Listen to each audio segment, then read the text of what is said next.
ಈಗ D K Shivakumar ಅವರು ಹೇಳಿದ್ದಾರೆ, ಯಾರ್ಯಾರಿದ್ದಾರೆ ಕರ್ಕೊಂಬ, ಸಸ್ಪೆಂಡ್ ಮಾಡ್ತೀನಿ ಅಂತ. ವೆಲ್ಕಮ್ ಮಾಡ್ತೀನಿ ನಾನು. ಅಲ್ಲಲ್ಲ, ವೆಲ್ಕಮ್ ಮಾಡ್ತೀನಿ ಅಂತ ಅವ್ರು ಮಾಡ್ತಾರೆ. ಎಷ್ಟು ನೀವು ಯಾವ ಊರಿಗೆ ಬರ್ತೀರ ಹೇಳಿ? ನೆನ್ನೆ ಚಿಕ್ಕಬಳ್ಳಾಪುರದವ್ರು ಬಂದಿದ್ರು, ಇಲ್ಲ ಬೆಂಗಳೂರು ಹತ್ರ ಇರೋ ಚಿಕ್ಕಬಳ್ಳಾಪುರ, ನೆನ್ನೆ ರಾತ್ರಿ ನಮ್ಮ ಮನೆಗೆ ಬಂದಿದ್ರು. ಬಂದ್ಬಿಟ್ಟು 10,000 ರೂಪಾಯಿ ಸರ್ ಫೋನ್ ಮಾಡಿ ಹೇಳಿ ಅಂತ ಹೇಳಿದ್ರು. ಎಲ್ಲಿಗೆ ನೀವು, ನಾನು ಹೇಳ್ತಾ ಇದ್ದೀನಿ, ನಿಮ್ಗೆ ಚಾಲೆಂಜ್ ಕೊಡ್ತೀನಿ. ಎಲ್ಲಿಗೆ ಬೇಕಾ, ಯಾವ ಹಳ್ಳಿಗೆ ಹೋಗ್ಬೇಕೋ ಬರ್ತೀನಿ ನಾನು, ಕರ್ಕೊಂಡೋಗಿ ನಾನು ಅಲ್ಲಿ ಹೇಳಿಸ್ತೀನಿ ನಾನು. Anywhere in Karnataka I am ready to come. ಬೆಂಗಳೂರಲ್ಲಂತೂ ನನ್ನ ಆಫೀಸಲ್ಲಿ ಫೋನ್ ಮಾಡಿ ಸರ್ ಅಂತ ಹೇಳ್ತಾರೆ. 100 ಲೆಕ್ಕ ಇಲ್ದಷ್ಟು ಜನ ಬಂದು ಹೋಗಿದ್ದಾರೆ. ಡಿ ಕೆ ಶಿವಕುಮಾರ್ ಅವರು ಮೇಲೇನೆ ಓಡಾಡ್ತಾ ಇರೋದ್ರಿಂದ ಕೆಳಗಡೆ ಗೊತ್ತಾಗ್ತಾ ಇಲ್ಲ. ಅವ್ರ ಮೇಲೇನೆ ಇದ್ದಾರೆ, ಬೆಂಗಳೂರು ಟು ಡೆಲ್ಲಿ, ಡೆಲ್ಲಿ ಟು ಬೆಂಗಳೂರು, ಅದರಿಂದ ಗೊತ್ತಾಗ್ತಾ ಇಲ್ಲ ಅಷ್ಟೇ. ಸ್ವಲ್ಪ ಕೆಳಗಡೆ ಬಂದ್ರೆ ಗೊತ್ತಾಗ್ತಾ ಇತ್ತು ಅವ್ರಿಗೆ. ಅದರಿಂದ 100ಕ್ಕೆ ನಾನು, ನೀವೇನಾದ್ರೂ ಹಂಗೇನಾನ ದುಡ್ಡಿಲ್ಲ ಅಂತಂದ್ರೆ ನೆಕ್ಸ್ಟ್ ಅಧಿವೇಶನ ಕರೆದಾಗ ನನ್ನ ಮೇಲೆ ನೀವು ಏನ್ ಬೇಕಾದ್ರೂ ಮೂವ್ ಮಾಡಿ, ಪ್ರಿವಿಲೇಜ್ ಮಾಡ್ತೀರಾ, ಏನ್ ಬೇಕಾದ್ರೂ ಮಾಡ್ತಾರೆ. ದಾರಿ ಇದ್ದಕ್ಕೂ ಈ ಕಾತದು ಪ್ರಾಬ್ಲಮ್ ಅನ್ನ ನಾವು ನೋಡ್ತಾ ಇದ್ದೀರಿ ಇದರಿಂದ. ಅದರಿಂದ ನನಗೆ ಇದೊಂದೇ ಅಲ್ಲ, ಬಡ್ಜೆಟ್ ನಾವು ಮಾತಾಡ್ತಾ ಇದ್ದೀರಿ, ಬಿಟ್ಬಿಡಿ ಅಲ್ಲಿಗೆ ಈ ಕಾತದು. ಇಲ್ಲಿ GBA ಮಾಡಿದ್ದೀರಾ, 5 GBAಗಳಾಗಿದೆ. 5 GBAಗಳಿಗೆ ದುಡ್ಡಿಲ್ಲ ಅಂತೇಳಿ ಪ್ರಪೋಸಲ್ ಕೊಟ್ಟಿದ್ದಾರೆ. 5 ಕಾರ್ಪೊರೇಷನ್ ಒಂದೇ GBA 5 ಕಾರ್ಪೊರೇಷನ್. ಆಯ್ತು, 5 ಕಾರ್ಪೊರೇಷನ್ಗಳಿರೋದು. ನಮ್ಮ ಜಮೀರ್ ಅಣ್ಣ ನನಗೆ ಬೋಧನೆ ಮಾಡ್ತಾವ್ರೆ, ತಗೊಂಡಿದ್ದೀನಿ ನಾನು. ಆಯ್ತು, 5 ಕಾರ್ಪೊರೇಷನ್ ಅಲ್ಲೂ ದುಡ್ಡಿಲ್ಲ. 5 ಕಾರ್ಪೊರೇಷನ್ ಅವರು ಮುಖ್ಯಮಂತ್ರಿಗೆ ವಿನಂತಿ ಮಾಡಿದ್ದಾರೆ. ಈ ವೆಸ್ಟ್ ಅವರು ನಮ್ಗೆ 500 ಕೋಟಿ ಕೊಡಿ ಅಂತ ಕೇಳಿದ್ದಾರೆ. 500 ಕೋಟಿ ಅಂದ್ರೆ ಕಸ ತೆಗೆದಿರೋದು ದುಡ್ಡು ಕೊಡಕ್ಕೂ 3 ತಿಂಗಳಿಂದ ದುಡ್ಡಿಲ್ಲ ಅವ್ರ ಹತ್ರ. ವೆಸ್ಟ್ ಝೋನ್ ಅಲ್ಲಿ ದುಡ್ಡು ಕೇಳ್ತಾ ಇದ್ದಾರೆ. ನೀವು ಬಡ್ಜೆಟ್ ಅಲ್ಲಿ ಎಷ್ಟು ದುಡ್ಡು ಕೊಟ್ಟಿದ್ದೀರಾ ಅವ್ರಿಗೆ? ಇಲ್ಲ, ಕೊಟ್ಟಿಲ್ಲ. ಹಣ ಕೊಟ್ಟಿಲ್ಲ ಅವ್ರಿಗೆ ಬಡ್ಜೆಟ್ ಅಲ್ಲಿ. ಈಗ ಏನ್ ಹೇಳ್ತಾ ಇದ್ದೀರಾ? ಬಾಂಡ್ ಮುಖಾಂತರ ತಗೊಳ್ಳಿ ಅಂತ. ಯಾವಾಗ ಬಾಂಡ್ ಬರ್ತೈತೆ ಅಧ್ಯಕ್ಷರೇ? ಹಿಂದೆ ಎಲ್ಲ ಬಾಂಡ್ ಮಾಡ್ತಾ ಇದ್ರು. ಏನಕ್ಕೆ? ಯಾವುದೋ ನೀರಾವರಿ ಡ್ಯಾಮ್ ಕಟ್ತಾರೆ, ದೊಡ್ಡ ದೊಡ್ಡ ಡ್ಯಾಮ್ಗಳು ಕಟ್ಟಿದಾಗ ಆ ಬಾಂಡ್ಗಳನ್ನ ರಿಲೀಸ್ ಮಾಡ್ತಾ ಇದ್ರು. ಇವಾಗ ಯಾವ ಡ್ಯಾಮ್ ಕಟ್ತಾ ಇದ್ದೀರಾ? ಬೆಂಗಳೂರಲ್ಲಿ ಇರೋ ಡ್ಯಾಮ್ಗಳೆಲ್ಲ ಕೆರೆ ಇದು ಕೊಳಚೆ ಆಗ್ಬಿಟ್ಟಿದೆ, ಎಲ್ಲ ಮುಗ್ದೋಗಿ. ತಿಪ್ಪಗೊಂಡಳ್ಳಿಯಿಂದ ಹಿಡಿದು ಎಲ್ಲ ಮುಳುಗೋಗಿದೆ. ದುಡ್ಡು ಕಲೆಕ್ಟ್ ಮಾಡ್ತಾ ಇದ್ದೀರಿ. ಈಗ ನೀವಿರೋದು 2 ವರ್ಷ, ಈ ಬಾಂಡ್ದು 5 ವರ್ಷ, ಆಮೇಲೆ ದುಡ್ಡು ಯಾರು ಕೊಡ್ತಾರೆ ಇದಕ್ಕೆ? ನೀವು ಬಾಂಡ್ ಬಿಡುಗಡೆ ಮಾಡೋದು, ದುಡ್ಡು ಯಾರು ಕೊಡೋದು? ಮುಂದೆ ಬರೋ ಸರ್ಕಾರ ಕೊಡ್ಬೇಕು. ನೀವಂತೂ ಕೊಡಲ್ಲ. ಗ್ಯಾರಂಟಿ ಗೊತ್ತಿದೆ. 30 ವರ್ಷದಿಂದ ನೋಡ್ತಾನೆ ಇದ್ದೀನಿ, ಹೇಳ್ತಾನೆ ಇದ್ದೀರಾ. ಮುಂದಕ್ಕೆ ಹೋಗಲ್ಲ ಗಾಡಿ ನಿಮ್ದು, ಮುಂದಕ್ಕೆ ಹೋಗಲ್ಲ. ಇವತ್ತು ಅಂದ್ರೆ ಇವತ್ತು ಹಣ ಇಲ್ಲದೆ ಕಾರ್ಪೊರೇಷನ್ಗಳು ಸೊರಗಿ ಹೋಗಿದೆ. ಬೆಂಗಳೂರಿನ ಕಾರ್ಪೊರೇಷನ್ಗಳು ಸೊರಗಿ ಹೋಗಿದೆ. ಎರಡನೇದು, ಇನ್ನೊಂದು 11G ನಲ್ಲಿ ಗುಡ್ ಹೆಲ್ತ್ ಆರ್ ಆಲ್, ಸಮಗ್ರ ಆರೋಗ್ಯ ದೃಢ ಸರ್ಕಾರ ಅಂತ ಹೇಳಿದ್ದಾರೆ. ಆರೋಗ್ಯ, ಗುಡ್ ಹೆಲ್ತ್ ಹಾಲ್ ಎಲ್ಲರಿಗೂ. ಗುಡ್ ಹೆಲ್ತ್ ಹಾಲ್ ಅಂತ ಹೇಳಿದ್ರೆ ಆಲ್ಕೋಹಾಲ್, ಗುಡ್ ಹೆಲ್ತ್ ಆಲ್ಕೋಹಾಲ್, ಒಳ್ಳೆ ಡೈಲಾಗ್. ಅದನ್ನ 40,000 ಮಾಡಿದ್ದಾರೆ. ಗುಡ್ ಹೆಲ್ತ್ ಆಲ್ಕೋಹಾಲ್ ಅಂತ ಹೇಳ್ಬಿಟ್ಟು 45 ಮಾಡಿದ್ದಾರೆ. ಗುಡ್ ಹೆಲ್ತ್ ಕೊಡ್ಬೇಕಾದ್ರೆ ನೀವು 1 ವರ್ಷದಿಂದ ಔಷಧಿಗಳಿಲ್ಲ. 1 ವರ್ಷದಿಂದ 3 ವರ್ಷನಾ ಮಾತಾಡ್ತೀಯಲ್ಲ ಈಗ? 3 ವರ್ಷದಿಂದ ಔಷಧಿಗಳಿಲ್ಲ. ನಾನು ಬೆಳಗಾವಿಯಲ್ಲಿ ನಾವೆಲ್ಲ ಪ್ರಸ್ತಾವ ಮಾಡಿದ್ರೆ ಔಷಧಿಗಳು ಕೊಡಿ ಕೊಡಿ ಕೊಡಿ ಅಂತ ಹೇಳಿ ಬರುತ್ತೆ. ಮಿನಿಸ್ಟರ್ ಹೇಳಿದ್ರು ಇಮಿಡಿಯೇಟ್ ಆಗಿ ಯೂಸರ್ಸ್ ಅಮೌಂಟ್ ಇದೆ, ಅದರ ತಗೊಳಕ್ಕೆ ಹೇಳ್ತೀನಿ ಅಂತ. ಯೂಸರ್ಸ್ ಅಮೌಂಟ್ ಇರುವಂತದ್ದು ಆ ಆಸ್ಪತ್ರೆಯ ರಿಪೇರಿಗಳಿಗೆ, ವಾಟರ್ ಇಲ್ಲ, ಸ್ಯಾನಿಟರಿ ಇಲ್ಲ, ಇಂಥವು ರಿಪೇರಿ ಮಾಡೋದಕ್ಕೆ ಸಣ್ಣ ಪುಟ್ಟ ಖರ್ಚಿಗಷ್ಟೇ. 1000 ಕೋಟಿ ಬೇಕಾಗಿರುವಂತ ಇದಕ್ಕೆ ಯೂಸರ್ಸ್ ಅಮೌಂಟ್ ಇಂದ ಮಾಡಕ್ಕಾಗಲ್ಲ. ಸನ್ಮಾನ್ಯ ಅಧ್ಯಕ್ಷರೇ, ನಾವ್ ಹೇಳಿದ್ರೆ ಏನೋ ಅವ್ರು ಬೇಜಾರ ಮಾಡ್ಕಂತಾರೆ. ಕರ್ನಾಟಕ ಸರ್ಕಾರಿ ವೈದ್ಯಾಧಿಕಾರಿಗಳ ಸಂಘ, ಆರೋಗ್ಯ ಇಲಾಖೆ ಅವರು ಒಂದು ಲೆಟರ್ ಬರೆದಿದ್ದಾರೆ ಸರ್ಕಾರಕ್ಕೆ. ಎಲ್ಲ ಡಾಕ್ಟರ್ಗಳು, ಕರ್ನಾಟಕದಲ್ಲಿರುವಂತ ಎಲ್ಲ ಡಾಕ್ಟರ್ಗಳು ಕೂಡ ಒಂದು ಪತ್ರವನ್ನ ಸರ್ಕಾರಕ್ಕೆ ಬರೆದಿದ್ದಾರೆ. ಆ ಪತ್ರದಲ್ಲಿ ಹೇಳಿದ್ದಾರೆ, ಸಮರ್ಪಕ ಔಷಧಿ ಪೂರೈಕೆ.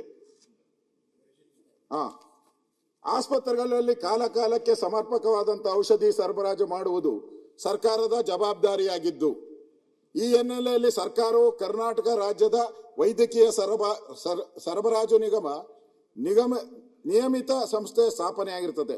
ಈ ನಿಗಮದ ಪ್ರಮುಖ ಕರ್ತವ್ಯ ನಿಯಮಿತವಾಗಿ ಅಗತ್ಯಕ್ಕೆ ಅನುಗುಣವಾದಂತಹ ಔಷಧಿ ಮತ್ತು ವೈದ್ಯಕೀಯ ಸಲಕರಣೆ ಸರಬರಾಜು ಮಾಡಿರುತ್ತದೆ. ಇತ್ತೀಚಿನ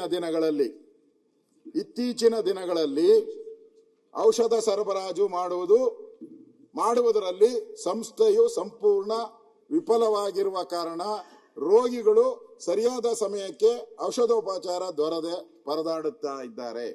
ನಾನಲ್ಲ ಹೇಳ್ತಾ ಇರೋದು, ನಿಮ್ಮ ಡಾಕ್ಟರ್ಗಳು, ಸರ್ಕಾರಿ ಆಸ್ಪತ್ರೆ ಡಾಕ್ಟರ್ಗಳು ಹೇಳಿರೋದು. ಇದಕ್ಕೆ ಸರ್ಕಾರಕ್ಕೆ ಗೌರವ ಇದೆ. ಈಗ ಗುಡ್ ಹೆಲ್ತ್ ಇದೇನಾ ಗುಡ್ಡು? 3 ವರ್ಷದಿಂದ ಆಸ್ಪತ್ರೆಯಲ್ಲಿ ಮೆಡಿಸಿನ್ ಇಲ್ಲ ಅಂದ್ರೆ is A good health. Bad health ಯಾವುದು? ನಾನಲ್ಲ, ಅವರು. ನಾನು ಹೇಳೋದು, ಈ ಸರ್ಕಾರಕ್ಕೆ ಈ ತರ ಯಾರೋ ಅವ್ರೇನ್ ಹೇಳ್ತಾರೆ, ಅವನು ಯಾವನ ತಲೆ ಕೆಟ್ಟವನು ಅಂತಾರೆ. ನೀವು ಆಚೆ ಕೇಳಿ ಬೇಕಾದ್ರೆ, ಮುಖ್ಯಮಂತ್ರಿಗಳಿಗೆ ಯಾರಾನ ಮಾಧ್ಯಮದವ್ರು ಕೇಳಿದ್ರೆ ಅವ್ರು ತಲೆ ಕೆಟ್ಟವರು, ಈ ತಲೆ ಕೆಟ್ಟವನ ಮೇಲೆ ಕೇಸ್ ಹಾಕಿ. ಯಾಕೆ ಹಾಕಲ್ಲ ಹಂಗಾರೆ? ನಿಮ್ ಧೈರ್ಯ ಇದ್ರೆ ಹಾಕಿ ಧೈರ್ಯ ಇದ್ರೆ. ಇವನು ತುಪ್ಪ ಹೇಳ್ತಾ ಇದ್ದಾನೆ, ನಾವು ಇಷ್ಟು ದುಡ್ಡು ಕೊಟ್ಟಿದ್ರಿ, ನೀವೆಲ್ಲ ಆಸ್ಪತ್ರೆಗಳು ನೋಡಿ ತುಂಬಿ ತುಳುಕ್ತಾ ಇದೆ, ಇಡಕ್ಕೆ ಜಾಗ ಇಲ್ಲ ಆಸ್ಪತ್ರೆಗಳ ಮೆಡಿಸಿನ್. ಅಧ್ಯಕ್ಷರೇ, 860 ಮೆಡಿಸಿನ್ಸ್ ಇರಬೇಕು. 860 ಇರೋದು 170. 1040 ಇರೋದು 170. ಇನ್ನು ಉಳಿದವೆಲ್ಲ ಕಾಣದಂತೆ ಮಾಯವಾಯಿತು. ಎಲ್ಲ ಮಾಯ. ಸರ್ಕಾರಿ ಆಸ್ಪತ್ರೆಯಲ್ಲಿ ಮೆಡಿಸಿನ್ ಮಾಯ, ಆದ್ರೂ ಗುಡ್ ಹೆಲ್ತ್.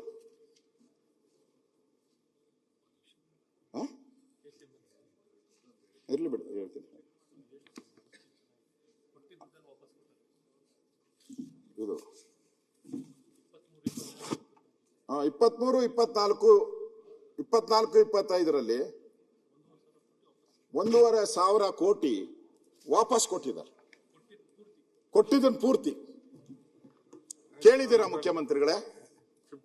ನಿಮ್ಮ ರಿವ್ಯೂ ಮಾಡ್ತಿರಲ್ಲ, ಏನ್ ಬಡ್ಜೆಟ್ ರಿವ್ಯೂ ಮೀಟಿಂಗ್ ಅಲ್ಲಿ ಬಂದಿದ್ರಲ್ಲ ಹೆಲ್ತ್ ಡಿಪಾರ್ಟ್ಮೆಂಟ್ ಅವರು, ಅವ್ರಿಗೇನ ಚೀಮಾರಿ ಹಾಕಿದ್ದೀರಾ? ನಿನ್ ಯೋಗ್ಯತೆಗೆ ಅಷ್ಟು ಬೆಂಕಿ ಇಕ್ಕಿದ್ರೆ ಯಾಕಪ್ಪ ನೀನ್ ವಾಪಸ್ ಕೊಟ್ಟೆ ಅಂತ ಕೇಳಿದಿರ ಎಂದಾದ್ರೂ? ವಾಪಸ್ ಕೊಟ್ಟಿದ್ದಾರೆ. 1,500 ಕೋಟಿ ವಾಪಸ್ ಕೊಟ್ಟಿದ್ದಾರೆ. 25, 26 0 ಬಿಡ್ ಕೊಟ್ಟಿದೆ. ಇದು ಅಂದ್ರೆ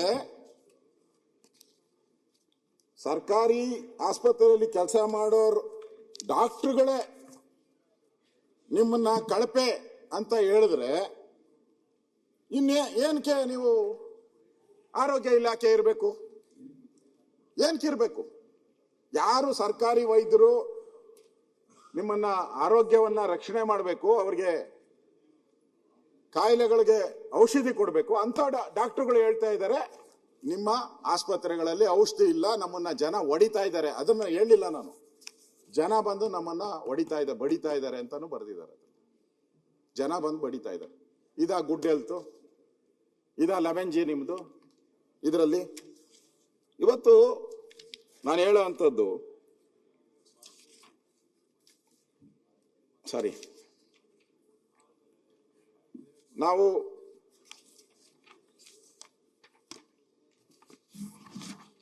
ಅಲ್ಲಿ ನಮ್ಮ ಮಂತ್ರಿಗಳು ಕೊಟ್ಟರು ಅವಾಗ, ಈ ತರ ಔಷಧಿ ಕೊರತೆ ಆದ್ರೆ ನೀವು ದುಬಾರಿ ಬೆಲೆಗೆ ಖರೀದಿ ಮಾಡಿದ್ದೀರಾ, ಮುಂದೆ ಈ ರೀತಿ ಮಾಡಿದ್ರೆ ಕೇಸ್ ಹಾಕಲಾಗುವುದು ಅಂತ ಅವತ್ತು ಉತ್ತರ ಕೊಟ್ಟರು. ಎಷ್ಟು ಜನದ ಮೇಲೆ ಕೇಸ್ ಹಾಕಿದ್ದೀರಾ? ಎಷ್ಟು ಔಷಧಿಗಳನ್ನ ನೀವು ತಗೊಂಡಿದ್ದೀರಾ? ಇಲ್ಲ, ಒಂದು ಕೇಸು ಇಲ್ಲ, ಔಷಧಿನೂ ಇಲ್ಲ. ಇವತ್ತು ನಾವು ನೋಡ್ತಾ ಇದ್ದೀವಿ. ಅಂದ್ರೆ ಇಲ್ಲಿ ಅವರ ಆಮೇಲೆ ಆರೋಗ್ಯ ಇಲಾಖೆಯವರು ಒಂದು ಕೊಟ್ಟಿದ್ದಾರೆ. ಆರೋಗ್ಯ ಇಲಾಖೆ ಪತ್ರಿಕಾ ಹೇಳಿಕೆ ಅಂತ ಅವರೊಂದು ಕೊಟ್ಟಿದ್ದಾರೆ. ಈ ತರ ಪ್ರೆಸ್ ಹೇಳಿದ್ದಾರೆ ಅಂತ ಹೇಳ್ಬಿಟ್ಟು. ಸನ್ಮಾನ್ಯ ಅಧ್ಯಕ್ಷರೇ, ನಾನು ಇನ್ನೊಂದು ಆಘಾತ ತರುವಂಥದ್ದು, ರಾಜ್ಯದಲ್ಲಿರ್ತಕ್ಕಂಥ ಹೆರಿಗೆ ಆಗುವ PSCಗಳು, CSCಗಳು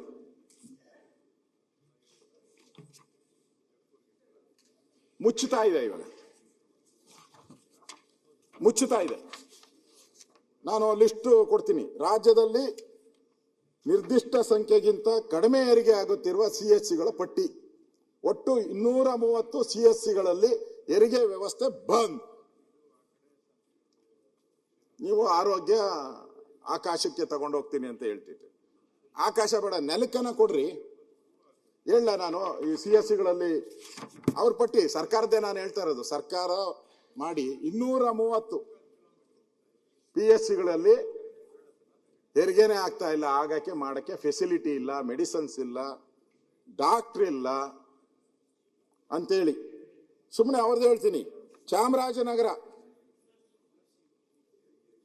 ದೊಂಡಿ ವಾಡಿನೋ ಏನೋ ಇದೆ, ಒಂದು ಹೆರಿಗೆ ವರ್ಷಕ್ಕೆ.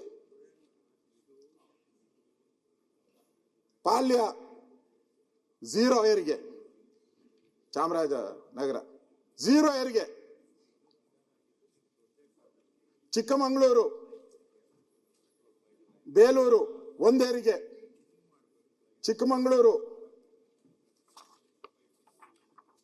ವರ್ಷಕ್ಕೆ. ಕಡೂರು 1, ಚಿಕ್ಕಮಗಳೂರು, ಯಾಗಟ್ಟಿ 0. ಇದೇನಾ 11G? ಇದೇನಾ 11G? ನಮ್ಮ ಹತ್ರ ಎಲ್ಲ ಪಟ್ಟಿ ಕೊಡ್ತೀನಿ ನಾನು, ಬೇಕಾದ್ರೆ ಮುಖ್ಯಮಂತ್ರಿಗಳಿಗೆ. ಇಷ್ಟು ಇದೆ, ಒಟ್ಟು ಇಷ್ಟು ಪಟ್ಟಿ ಮುಚ್ಚೋ ಅಂತ ಸ್ಟೇಜಿಗೆ ಬಂದಿರೋ ಅಂತ PSCಗಳು ಇವು. ಇವರು ಬಜೆಟ್ ಅಲ್ಲಿ ಹೇಳ್ತಾರೆ 11G, ಓದ್ಗಳು 11G ಅಂತಾರೆ. ಏನ್ G ಇದು? ಮುಚ್ಚೋ Gನ ಇದು? ಅಲ್ಲ ಮುಖ್ಯಮಂತ್ರಿಗಳೇ, ಕೊಟ್ಟಂತ ದುಡ್ಡನ್ನ ವಾಪಸ್ ಕೊಡ್ತಾರೆ ಅಂದ್ರೆ ಯಾಕೆ ಮಾಡ್ಕೊಂಡಿದ್ದೀರಾ ಅವ್ರನ್ನ? ಇನ್ನ ಅಲ್ಲಿ ಕೊಟ್ಟಂತ ದುಡ್ಡು ವಾಪಸ್ ಕೊಡ್ತಾರೆ ಅಂದ್ರೆ ಅವ್ರನ್ನ ಯಾಕೆ ಮಾಡ್ಕೊಂಡಿದ್ದೀರ ಅಲ್ಲಿ? ಅಂದ್ರೆ ಜೀವದ ಬೆಲೆ ಬೇಕಾಗಲ್ವಾ? ಅದು ಹೇಳಕ್ ಅವ್ರಿದಾರಲ್ಲ, ಅವ್ರು ತಾನೇ ಹೇಳ್ಬೇಕು, ನಾನಲ್ಲ ಹೇಳೋದು. ಅವರು ಅಪೋಸಿಷನ್ ಲೀಡರ್ ಇದ್ದಾರಲ್ಲ, ಅವಾಗ ಅವ್ರು ಹೇಳಿರ್ತಾರೆ. ನಾನು ಅಪೋಸಿಷನ್ ಲೀಡರು, ನಾನು ಹೇಳ್ತಾ ಇದ್ದೀನಿ ಅಷ್ಟೇ. ಅದಕ್ಕ ಜನ ಅವ್ರನ್ನ ಅಲ್ಲಿ ಕೂತಿರ್ಸಿದ್ದಾರೆ. ನೀವು ಅಲ್ಲಿ ಕುಂತಾಗ ಪಕ್ಷದ ಬಗ್ಗೆ ಅಭಿಮಾನ ಇರಬಾರ್ದು.